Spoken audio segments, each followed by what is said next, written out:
Hi, my name is Gautam and I actually stay in Malkajgiri itself. Like, I had this back pain. It's been 1.5 years. I have tried many treatments like chiropathy, oil massage, physiotherapy especially, but it didn't work out as much like what I expected. I strongly suggest homeopathy. You people can carry on with the homeopathy. Area Malkajgiri and doctor name is like Nageswar Rao and the clinic name is Neocare Homeopathy. Makar రాశి నుంచి కుంభరాశిలోకి మారబోతున్నటువంటి సూర్యగ్రహ ప్రభావం సింహరాశి వారి మీద ఏ విధంగా ఉండబోతుంది అన్న విషయాన్ని మనం ఈ వీడియోలో పరిశీలిద్దాం. సూర్యభగవానుడు ఒక రాశి నుంచి ఒక రాశికి మారడానికి ఒక 30 రోజుల సమయం తీసుకోవడం జరుగుద్ది. ఈ సూర్యుడు ఒక రాశి నుంచి మరో రాశికి మారేదాన్ని సూర్య సంక్రమణం అనడం జరుగుతూ ఉంటుంది. అంటే ఇప్పుడు మనకి కుంభరాశిలోకి సూర్యుడు ప్రవేశించడం వల్ల ఈ సింహరాశి వారికి ఏంటంటే సప్తమ స్థానంలోకి రావడం జరిగిందన్నమాట. సో ఈ కారణం వల్ల ఏంటంటే కొంతవరకు ఒక విధంగా సూర్యభగవానుడు ఒక సంవత్సరానికి ఒక 12 రాశులు మారడం అందరికీ తెలుసు. ఈ 12 రాశులు మారడంలో కేవలం 4 స్థానాల్లో ఉన్నప్పుడు మాత్రమే మంచి ఫలితాలు ఇవ్వడం జరుగుతూ ఉంటుంది. అవి 3, 6, 10, 11 ఒక విధంగా ఉపచయ స్థానాలు ప్రోగ్రెస్ కారణమైనవి. కాబట్టి ఈ 4 రాశులలో ఉన్నప్పుడు మాత్రమే రవి అనుకూలంగా ఉండడం జరుగుతుంది. అంటే ఇంకొక ముఖ్యమైన విశేషం ఏంటంటే గోచారరీత్యా రవిగ్రహం అనుకూల స్థానంలోకి వచ్చినప్పుడు ఖచ్చితంగా మిగతా 8 గ్రహాలు కూడా మంచి ఫలితాలు మాత్రమే ఇవ్వవలసి ఉంటుంది. అంటే రవి ఎప్పుడైతే మంచి ఫలితాలు ఇస్తాడో మిగతా గ్రహాలు చెడ్డ ఫలితాలు ఉన్నాక అనుకూలత ఉండదు, కంపల్సరీగా మంచి ఇవ్వాల్సి ఉంటుంది. రవి ఈ విధంగా సప్తమ స్థానంలోకి వచ్చినప్పుడు ఒక విధంగా అది రవికి ఆపోజిట్ స్థానం అవడం వల్ల బలహీనమైన స్థానం. సప్తమ స్థాన భావాలు అంటే ముఖ్యంగా భార్య భర్త సంబంధించిన విషయాల్లో ఒక అభిప్రాయ భేదాలు అంటే ఈగో క్లాషెస్ వచ్చే అవకాశం ఉంటుందన్నమాట. నువ్వు గొప్ప అంటే నువ్వు గొప్ప అనుకునేది ఒకటి ఉంటుంది. కొన్ని సందర్భాల్లో అక్కడ ఉన్నటువంటి శని గ్రహంతో రవి కలవడం వల్ల ఏంటంటే ప్రస్తుతం మనకి ఎవరికో ఒకరికి అనారోగ్య సమస్యలు రావచ్చు, భార్యకి రావచ్చు, భర్తకి రావచ్చు. ఆ కారణం వల్ల కూడా కొంత ఎడబాటు వచ్చే అవకాశం ఉంటుంది. అలాగే ఉద్యోగ సంబంధించిన విషయాల్లో అనుకోని ఇబ్బందులు వచ్చే అవకాశం ఉంటుంది. సో ఏదో ఒక సెలవు పెట్టి రావాల్సి రావడం, ఉద్యోగ రీత్యా కొంతకాలం పాటు వేరే ప్రాంతానికి వెళ్ళవలసి రావడం, ఎక్కువగా బయట తిరిగి వలసి రావడం జరుగుతూ ఉంటుంది. మొత్తం మీద వృత్తికి సంబంధించిన భావంలో ఇబ్బందులు కలుగుతూ ఉంటాయి. భార్యాభర్తల మధ్య సంబంధాల విషయంలో ఈగో క్లాషెస్ ఇబ్బందులు ఏర్పడుతుంటాయి. అలాగే ఏదైనా జాయింట్ వ్యాపారం చేస్తున్న వాళ్ళకి కూడా ఇబ్బంది కలిగే అవకాశం ఉంటుంది. కొంతమందికి అంటే వృత్తిలో మార్పు కూడా రావచ్చు. అంటే దశమభావం అన్నది దశమానికి దశమం సప్తమ భావం కాబట్టి సప్తమ భావం మీద ఉన్నటువంటి గ్రహాల యొక్క ప్రభావం దశమ భావం మీద కూడా పడుతూ ఉంటుంది. సో ఈ కారణం వల్ల వృత్తిపరంగా కూడా కొద్దిగా స్లో డెవలప్మెంట్ అవ్వడం, ఆదాయం తగ్గిపోవడం. ఎందుకంటే ధనాన్ని ఇచ్చే సూర్యభగవాను శని భగవానుతో కలిసి లిమిటెడ్గా ఎంత అవసరమో అంత ధనమే ఇవ్వడం జరుగుతూ ఉంటుంది. అలాగే పిల్లల యొక్క అభివృద్ధిలో చాలా డిలే కనబడుతుంటుంది అన్నమాట. ఈ నెలంతా కూడా వాళ్ళు సరిగ్గా చదవకపోవడం కానీ, వృత్తిలో సరిగ్గా సక్సెస్ అవ్వకపోవడం కానీ, కొద్ది మంద బుద్ధితో ఉండడం కానీ, మొత్తం మీద పిల్లల విషయంలో అసంతృప్తి ఉంటుంది. ఆదాయం బాగా తగ్గిపోతుంది, దానివల్ల ఖర్చులు కూడా పెరుగుతాయి. అలాగే వ్యక్తిగతంగా కూడా పనులు ఆలస్యం అవుతాయి. శరీరం ఒక విధంగా అలసటకి గురి అవ్వడం వల్ల సమయానికి సరైనటువంటి సదుపాయాలు ఆహారం లేకపోవడం వల్ల అధిక శ్రమ వల్ల జాతకుడు వ్యక్తిగతంగా అనారోగ్యానికి గురి అవ్వడం కూడా జరుగుతూ ఉంటుంది. సో ఈ కారణం వల్ల ఈ భావం అంత అనుకూలం కాదు కాబట్టి పైపెచ్చు శని భగవానుతో కలిసి ఉన్నాడు కాబట్టి ఎంత గొప్పవాడికైనా ఒక విధమైనటువంటి బలహీనత వీక్నెస్ లాంటివి వచ్చే అవకాశం ఉంది. కాబట్టి సాధ్యమైనంత వరకు మరి జాతకుడు ఈ సమయంలో కంపల్సరీగా సూర్యభగవాను యొక్క స్ట్రెంత్ కోసం 100% ప్రతిరోజు సూర్య నమస్కారం చేసుకోవడం, ఈ నెలంతా కూడా శివుణ్ణి కూడా కంపల్సరీగా ఆరాధించాలి. అలాగే మరి సూర్య భగవాన్ని కూడా ఆరాధించడం వల్ల రెండు కూడా పాజిటివ్గా మీకు యాక్టివేట్ అవుతాయి అన్నమాట.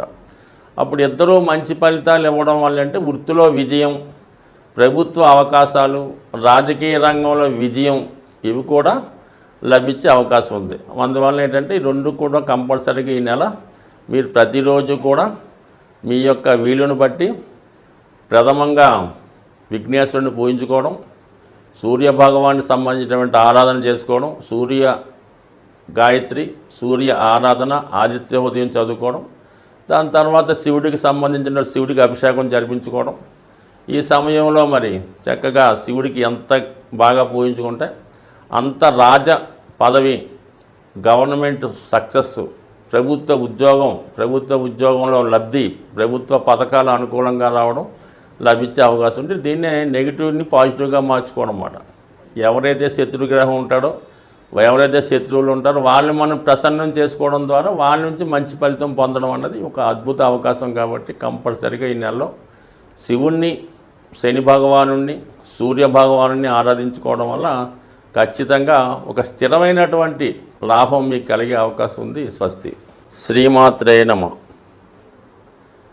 ఈ వీడియోలో మనం సూర్య భగవానుడు గురించి, సూర్య భగవానుడు ఏ భావంలో ఉంటే ఏ ఫలితం ఇవ్వడం జరుగుతుంది అన్న విషయాన్ని మనం ఈ వీడియోలో పరిశీలిస్తూ మనకి 12 రాసులు ఏర్పడడానికి కూడా ఈ సూర్య భగవానుడే కారణం అవుతుంటాడు. ఈ సూర్య భగవానుడు ప్రతి నెల కూడా ఒక రాశి నుంచి మరొక రాశిలోకి మారడం జరుగుతూ ఉంటుంది. అదే సూర్య సంక్రమణం అంటారు. సో ఈ విధంగా 12 రాసులలోకి మారడం వల్ల ఈ 12 నెలలకి గుర్తుగా 12 రాసులు మనకి ఏర్పడడం జరిగింది. అంటే సూర్య గమనం ఆధారంగా మనకి రాసుల్ని నిర్ణయించడం జరిగింది మన ఋషుల ద్వారా. అంటే మొత్తం మీద జ్యోతిష శాస్త్రంలో ఈ ఫలిత విభాగం అనుకుంటాం, అలాగే మేదిని జ్యోతిషం అనుకుందాం. ఏదైనా ఒక ప్రపంచ విషయాలు కానీ, దేశ విషయాలు కానీ, వ్యక్తిగతంగా జరిగే విషయాలన్నీ కూడా సూర్య గమనం మీదే ఆధారపడడం జరుగుతుంటుంది. అంటే ఫలితాలన్నీ కూడా సూర్యుడి యొక్క రాశి మారినప్పుడు, మన పుట్టినప్పుడు ఉన్నటువంటి ఏ రాశిలో సూర్య భగవానుడు ఉన్నాడు, వీటన్నిటి మీదే జాతకం ఆధారపడి ఉంటుంది. దాంట్లో ముఖ్యంగా ఈ సూర్యుడు ఆరోగ్యానికి కారణమవుతుంటాడు, ధనానికి కూడా కారణమవుతుంటాడు. ఒక జాతకంలో మనకి సూర్య భగవానుడు ఉన్న బలాన్ని బట్టి ఆ జాతకుడు ఎంత ధనవంతుడవుతాడు, ఏ విధంగా పరిపాలన సాగిస్తాడు, ఏ విధంగా రాజ్యాధికారం ఉంటుంది, సో అలాగే అతని ఆరోగ్యం ఏ విధంగా ఉంటుంది, సో ఇవన్నీ కూడా సూర్యుని యొక్క స్థితిని బట్టే ఆధారపడి ఉండడం జరుగుతుంటుంది. ఒక విధంగా సూర్యుడు ప్రతి రాశి మారినప్పుడు ఏర్పడే మకర సంక్రమణం రోజు చాలా ప్రాంతాల్లో ఆ సంక్రమణం రోజు సాయంకాలం దాకా ఉపవాసం ఉండి ఆ రోజు నియమంగా ఉండడం జరుగుతుంటుంది. ఎక్కువగా మనకి ఈ ఆచారాన్ని ఈ ఒరిస్సా ఆ ప్రాంతాల్లో పాటిస్తూ ఉంటారు.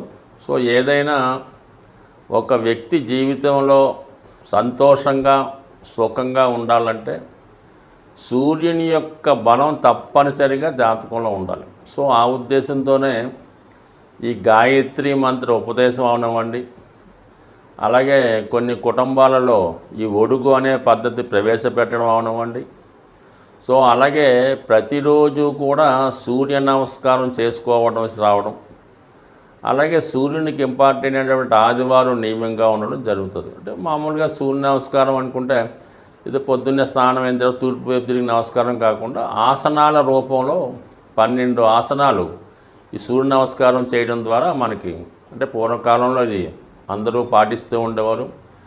గురుకులంలో కూడా విద్యార్థులకి ఈ సూర్య నమస్కారం ఏ విధంగా చేయాలి అన్నటువంటి నేర్పుతూ ఆ 12 ఆసనాలకి 12 పేర్లతో అవి లెక్క పెట్టడం జరుగుతూ ఉంటుంది.